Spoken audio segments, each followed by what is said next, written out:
नमस्कार, ESPN 9 news आप देख रहे हैं। आपके साथ मैं हूं अक्षय अग्रवाल। स्वागत है तमाम दर्शकों का इस खास पेशकश में 2024 का चौकीदार कौन। 2024 के आम चुनावों की तैयारियों में जिस तरीके से भारतीय जनता पार्टी जुट चुकी है, ऐसे में यहां तमाम जो अन्य राजनीतिक दल हैं या विपक्षी दल हैं वे भी जुट गए हैं। लेकिन कहीं ना कहीं इस कतार में बीजेपी अभी भी आगे नजर आ रही है। लेकिन अब बीजेपी के रथ को रोकने के लिए एक बार फिर से जाग उठा है किसान आंदोलन। जिस तरीके से 9 अगस्त 2020 को देश की राजधानी दिल्ली में किसान एकत्रित हुए तो उस वक्त केंद्र सरकार ने जो 3 कृषि कानून लाए थे उनका विरोध प्रदर्शन करने किसान उतरे और जन्म लिया था उस वक्त किसान आंदोलन ने। और फिर यहां 1 साल से भी ऊपर का वक्त गुजरा और आखिरकार 11 दिसंबर 2021 वो तारीख आई जब किसान आंदोलन पर इस ऐलान के साथ विराम लगा कि तीनों कृषि कानून रद्द किए जाते हैं। लेकिन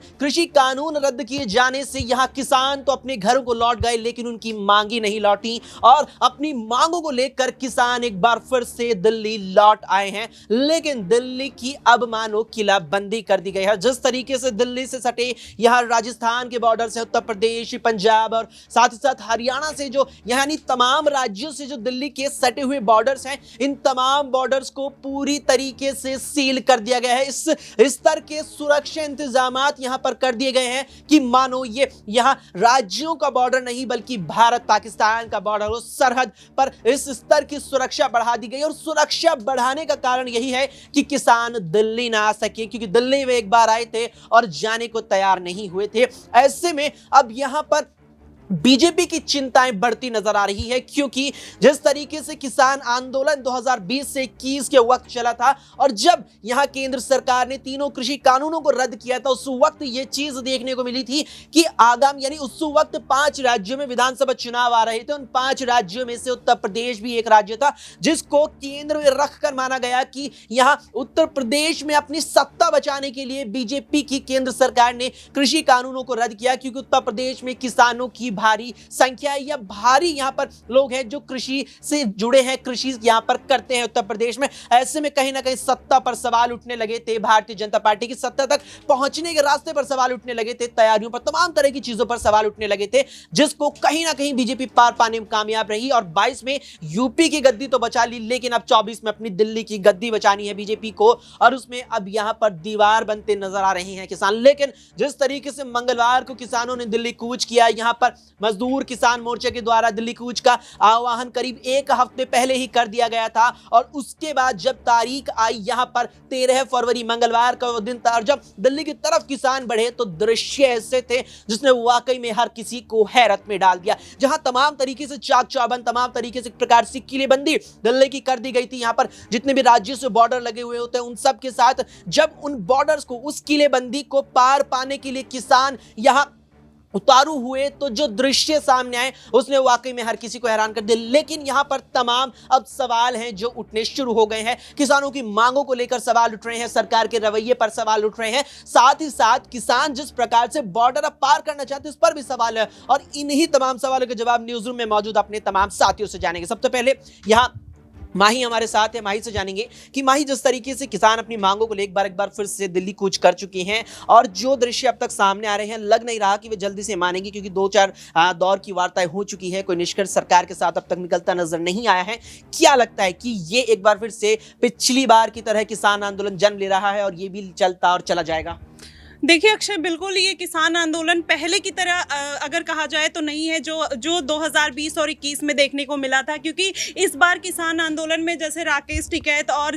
खाप्स के कुछ जाट कम्युनिटी के हैं, उन्होंने साफ तौर पे कहा है कि ये जब किसान आंदोलन हो रहा है उनको प्रॉपर तरीके से इन्विटेशन नहीं मिला है और राकेश टिकैत भी इसमें एक्टिव नहीं नज़र आ रहे हैं। तो ये किसान आंदोलन जाहिर तौर पर वैसा उग्र नहीं होने वाला है, लेकिन कहीं ना कहीं ये एक तरीके से राजनीतिक दांव खेला जा रहा है और जैसे जिस तरीके से किसानों को रोकने की तैयारी की जा रही, जब आप हरियाणा बॉर्डर और पंजाब बॉर्डर में देखेंगे उसके बीच में घग्गर नदी आती, घग्गर नदी के अंदर भी उन लोगों ने कीले ठोक दिए, जिससे वहाँ पे बैरिकेटिंग्स लगा दिए जिससे ट्रैक्टर से वो अंदर ना जा सके। तो इस तरीके से जो इंतजाम किए गए हैं, कहीं ना कहीं ये सोचने वाली बात है कि किसानों को, और इसमें अलग अलग प्रतिक्रियाएं भी आ रही है, लेकिन जिस तरीके से पिछली बार का किसान आंदोलन था इस बार से ये किसान आंदोलन उतना उग्र नहीं दिख रहा है। लेकिन जाहिर तौर पे बात है कि आने वाले समय में हो सकता है कि अगर इसमें, क्योंकि जिस तरीके से बैरिकेटिंग तोड़ी गई है उसमें किसानों का इतना बड़ा हाथ नहीं दिखता है, उसमें जैसे लगता है कि उपद्रवियों का इसमें कहीं ना कहीं हाथ है।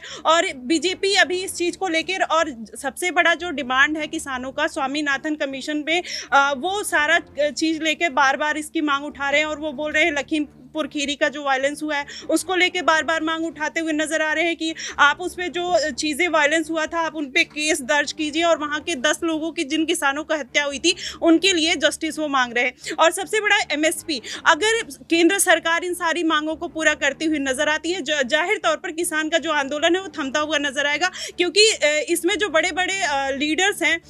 वो कहीं ना कहीं एक्टिव नहीं नजर आ रहे हैं। और सबसे बड़ा अहम रोल राकेश टिकैत का था, वो भी कहीं ना कहीं इस चीज़ से पीछे हटते हुए नजर आ रहे हैं। तो मुझे नहीं लगता कि अगर सरकार उनकी मांगों को पूरा कर देती है तो ये उतना उग्र होने वाला है इस बार का। वाकई में यहाँ पर जो स्थिति है वर्तमान आंदोलन की वो उस स्तर की तो नजर नहीं आ रही है, लेकिन मांगे तो वही है। एमएसपी को लागू किया जाए, यहाँ पर 150% से ऊपर की खरीद पर एमएसपी तय की जाए, साथ ही साथ स्वामीनाथन आयोग की जो तमाम सिफारिशें थी उनको लागू किया जाए, और तमाम ऐसी चीजें हैं जिनको लेकर लगातार यहां बातें उठ रही है। अबरार है, अबरार से जानेंगे।